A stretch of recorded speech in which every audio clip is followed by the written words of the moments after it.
पुण्यात काँग्रेसला धक्क्यावर धक्के बसू लागले. पुणे काँग्रेसला एकापाठोपाठ एक धक्क्यावर धक्के बसू लागले आहेत. माजी आमदार रवींद्र धंगेकर यांनी काँग्रेसला रामराम ठोकल्यानंतर पुण्यातील काँग्रेसमध्ये आउटगोईंग सुरू झाले आहे. पुण्यात काँग्रेसला खिंडार पडताना दिसत आहे.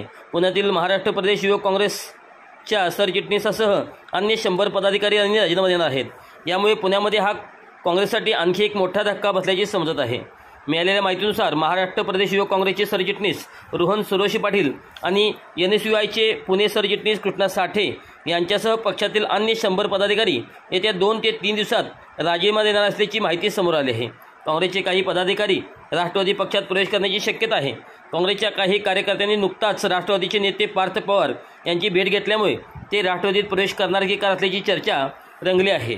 पुण्यात काही दिवसापूर्वी कसबा विधानसभा मतदारसंघाचे माजी आमदार रवींद्र धंगेकर यांनी उपमुख्यमंत्री एकनाथ शिंदेंच्या उपस्थितीमध्ये शिवसेनेत प्रवेश केला. रवींद्र धंगेकर यांच्यासह त्यांच्या असंख्य कार्यकर्त्यांनी शिवसेनेत प्रवेश केला होता. रवींद्र धंगेकर यांचा लोकसभा आणि विधानसभा निवडणुकीमध्ये पराभव झाला होता. त्यानंतर ते नाराज असून शिवसेनेत प्रवेश करणार असल्याचे बोलले जात होते. शेवटी त्यांनी निर्णय घेत शिवसेनेत प्रवेश केला. त्यानंतर पुण्यात काँग्रेसला गळती लागल्याचे चित्र पाहायला मिळत आहे.